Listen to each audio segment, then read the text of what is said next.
Yeah, we we just let can him just- join when he walks in. Yeah. So. All right. Good afternoon, everybody. I'd like to call to order the Thursday, October 19th, 2023 Watertown Board of Adjustment meeting. Can we get a roll call? Yes, Brink. Here. Dolly. Here. Ford. Here. Dargis Johnson. Here. Aletsky. Present. And Spire, Hanson, Colhane, and Kays are absent. We do have a quorum, and with 5 board members here, you'll need a vote of 3 to pass the conditional use of 3 in the affirmative. Thank you, Brandy. Move on to the next item on the agenda, which is the approval of the agenda. Can I get a motion? So moved. I'll second. Motion and a second. Any discussion on that agenda? All in favor? Aye. Any opposed? Agenda is approved. Moving on to item 4A on the agenda is the approval of the minutes from the October 5th, 2023. Can I get a motion? They're in error.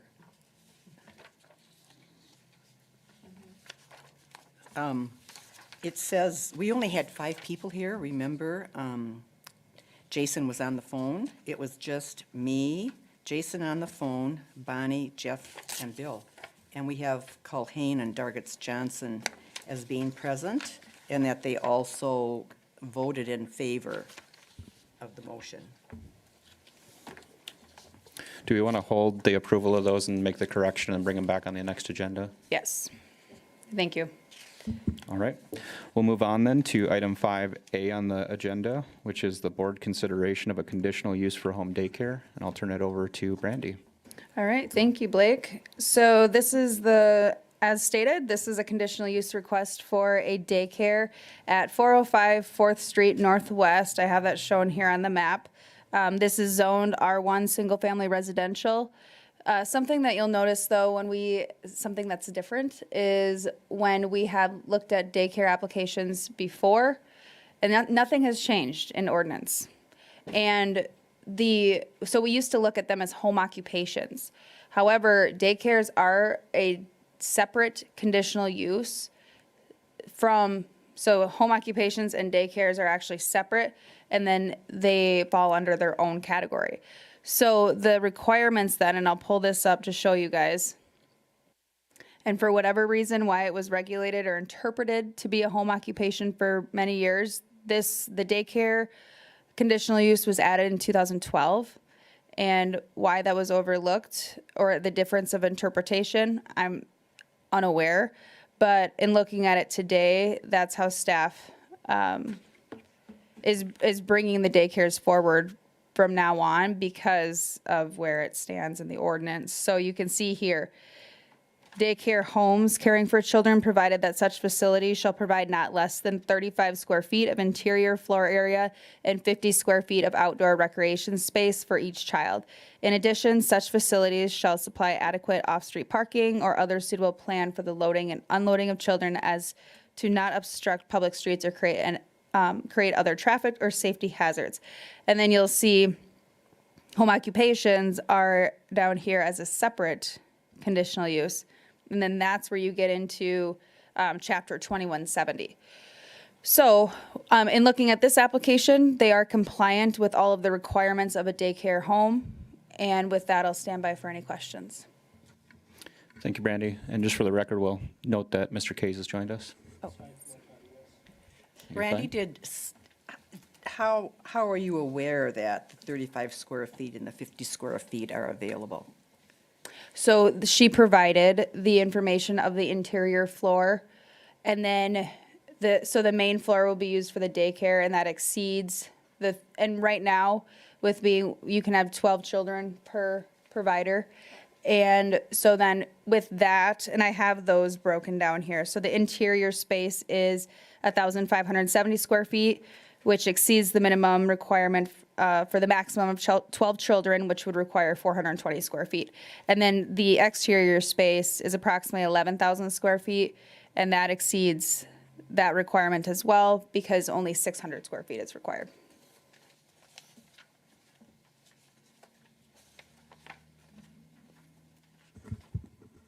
We do have a public hearing on this, and I'll go ahead and open that public hearing now if there's anybody here to speak on behalf or against. Yeah, if you'd like to just state your name for the record and the microphone.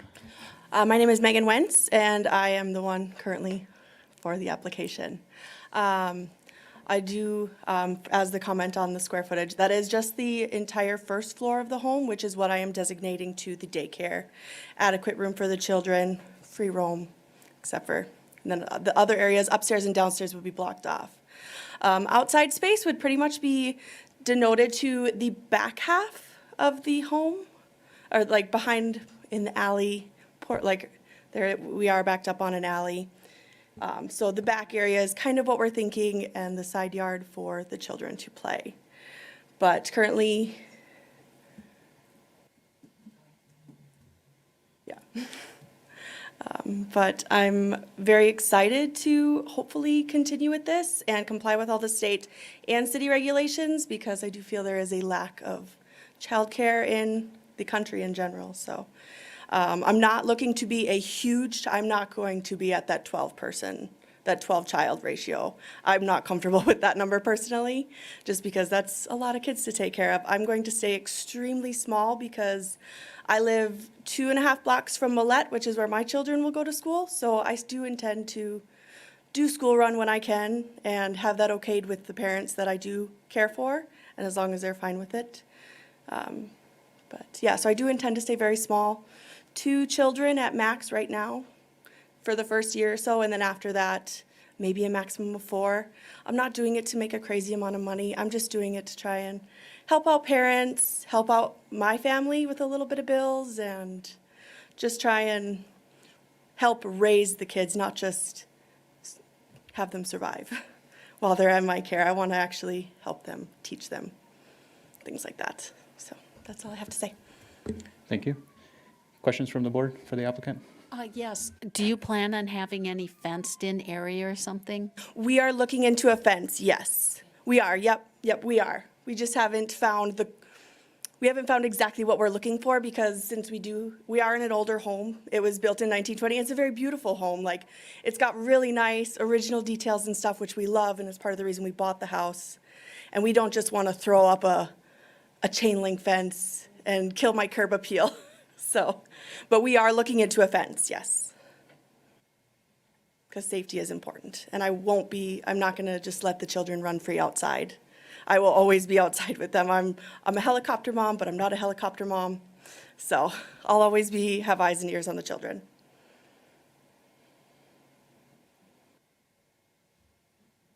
Any additional questions for the applicant? Okay, thank you. Thank you. I'll go ahead and close the public hearing at this time. Do we have a motion by the board? I'll make a motion to approve the conditional use. I have a motion. Do I have a second? A second. Discussion on this item?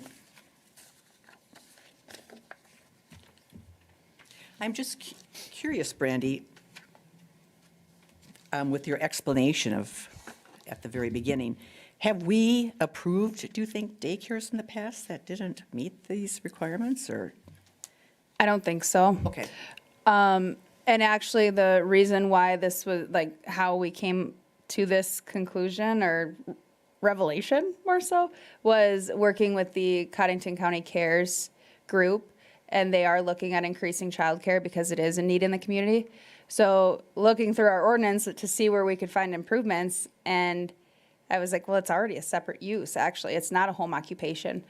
So then there's limitations, with home occupation. So that's where it does open it up, where they could have an employee, where then they could increase the amount of children they could care for in home. And then, but it would just have to comply with that square footage. So that's an important difference then. They could have an employee. Mm-hmm. And that's what holds a lot of these back. And obviously, it gets to a certain, when it's in home, you're going to have your certain private, Centers. yeah, well, but also it's going to get to that point of just, for somebody having an in-home daycare, of how large do they actually want it to get? I can speak from personal experience, not that large. Yeah. I think this is a great idea. I'm all for more daycares in the community, even though it's in competition with my wife. It doesn't matter. We need more daycares because that's one way that we can attract more individuals to move to town and get jobs and those types of things. I do think after we dispense with this item, I'll go back to the thing that I think I've said every time a daycare has come before us in the last 5 years, that we should just have the standards in place so that it becomes a permitted use and that we don't need to be seeing these things on a monthly, quarterly, or even annual basis. Because I think if we come up with what the reasons are, and I don't remember us denying anything, we can just put the standards in place and just make it a perfunctory decision of the staff. And I agree with that, and we've talked about this too, where the only, and when I spoke with that Cottington County Cares group and explained kind of the reason behind the public hearing and then the notice to the adjacent landowners, is because in a residential district, sometimes a daycare can be intrusive. So if somebody has concerns and wants to have the opportunity to speak, then I think that's still beneficial. We could, though, we could still have it as a conditional use, or you could turn around and say, if I have sign-offs by the adjoining landowners, then it just becomes an automatic permitted use, as a special permitted use. And that way, again, the onus is on her to talk to her neighbors to make sure that they have no problems with it. Because if they do have problems, they would come to a conditional use hearing and say that they have problems. And it's been very few and far between. Most people usually are working during the day, and it's usually only in the mornings or in the afternoon that it becomes potentially intrusive or loud. Again, I think there's ways of still streamlining the process in which we don't have to be going through the motions, and it reduces workloads for staff in many ways, and we can just work smarter and not harder. I think it also encourages more home daycares, right? If it bridges some of that hurdle that they have to go over. I think the only one, we were discussing this earlier, that I can recall where we really did have some contention and some issue with is the one on corner of 3rd Avenue and 81, and that was an ingress-egress safety consideration. And you can also put that, codified into there in relation to, proximity to arterial roads and things like that. So there's ways around doing it. Yeah. And yeah, if they couldn't meet all of the requirements that we would have in ordinance, then they would have to come to the board. So yeah, if you guys are thinking that way, and as we're going through the recodification of Title 21, it might be a perfect opportunity. Yep. If you guys feel comfortable looking that direction. I know I've said it several times over the years, and so. Yeah. I know, but who listens to Todd? I know. I'm just kidding. And in reality, I mean, we've put very few conditions, if any, on the majority of daycares that we have approved over the years. And I think you could look at the cases where we did put conditions on and then write some codification around that, the reasons why we did it. I like the idea of the neighbors signing off because, again, we'd also have people who work from home, so, that might be a big conflict for someone that does work at home. So if they're willing to sign off, And I think, I think the sign-off becomes important because I'm not necessarily a fan of fenced-in daycares for kids. But if the neighbors say, I'm okay with it if you put up a fence, then that becomes a condition, and then it becomes noted on there, and then you can have that in the form. Right. And then too, so say that the neighbor, because another thing is that we don't want to pit neighbors against each other, but like Todd said, if they're against it, they're going to come to the public hearing anyway, and then you're going to have that, that's going to happen anyway. And so then they can have the conversation amongst each other, and then if the neighbor says, I'll sign this if you do a fence, and if the applicant does not want to do a fence, then they can come to the board, and then the board can make that decision. So it's not again, they are telling them what they need to do, but if they're comfortable doing it. Yeah. It just puts more, process around it, right? There's an understanding there. And I think it just gets people to get out and talk to their neighbors Yeah. a little bit, too. Yeah, that would help. That would solve a lot of things. It seems like we're all kind of in agreement that we want to see something like that, and it is the perfect time as we're going through that recodification. Yeah. I'll call the question then. We'll do a roll call vote. All right. Kays, Yes. Brink, Yes. Dolly, Yes, Ford, Yes. Dargis Johnson, yes. Aletsky. Yes. that motion does carry, so that is approved. Thank you. Thank you. Thank you. And thank you for sitting through that conversation with us. It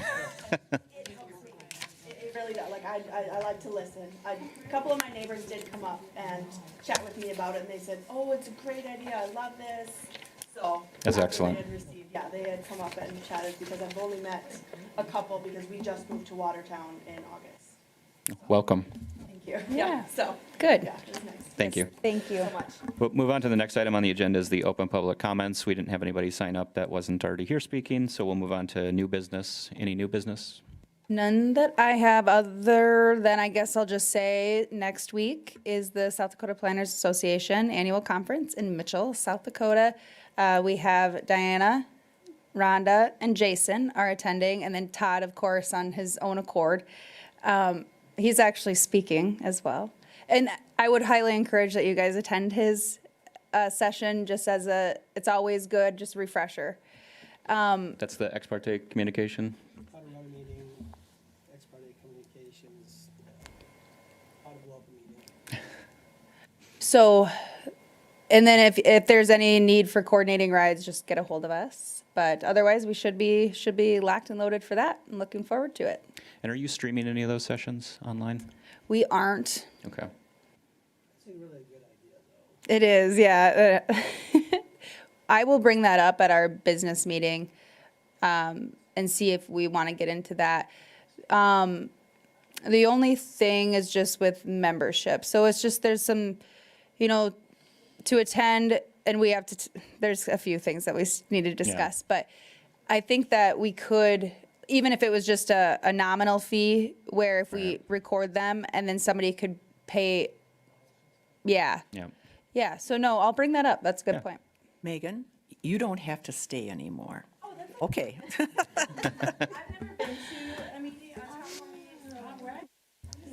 I did Certainly let welcome her to- know to that, stay. Diana. And listen, thank you, though. Some of them get a lot more interesting than this one tonight. so. I might have to check out a different one. Diana thought she was just saving you some time. My movie doesn't start till 6, so. There you go. Do we have a date for the combined meeting yet? We don't yet. For the CL discussion? Right. Yeah, not yet, and we'll keep you guys in the loop with that. We'll probably, once the mayor and city manager work out when that will happen, probably do an email invite and to inform you guys, but I'll keep you, I don't know anything more yet. Okay. And thank you for getting the agendas online several days early the last few times. It's very helpful. Thank you. I have noticed. You're welcome. However, there've only been one item on the agendas, so. Well, it's still there and should be noted as a positive. So, thank you. Thank you. We'll keep striving to get that out as soon as we can and keep those processing. So keep the applications on schedule. I think we do have an item on the old business section. Do we want to move into that? Yeah, so Jana, our planner, will actually describe that where she checked in on that. So I'll turn it over to you. Thank you, Community Development Manager Hatton. I did speak with our Assistant City Engineer as well as the interim interim wastewater superintendent. And they informed me that there's adequate sanitary sewer in that area, and they are unaware of any private sewer concerns as well. So is that a private sewer area, or is that connected to the city? It is connected to the city, and then there's private too. I'm sorry, where is this at? 1808 Fifth Street Southeast for the campground and caretaker's residence that was approved for conditional use. There was also one other condition that it was replatted, and I spoke with the applicant, and he had his surveyor come out within the last week or two, and he'll be submitting a plat application for that property as well. That sounds great. I remember before that was brought into the city, it was kind of in that gray area.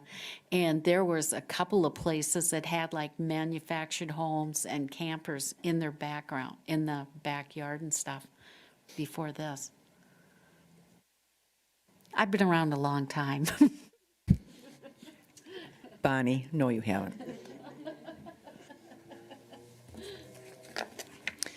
Any other questions on that or comments? Any other old business?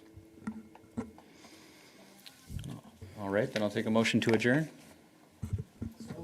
Any second? I'll second that. All in favor? Aye. Any opposed? We're adjourned. Thank you.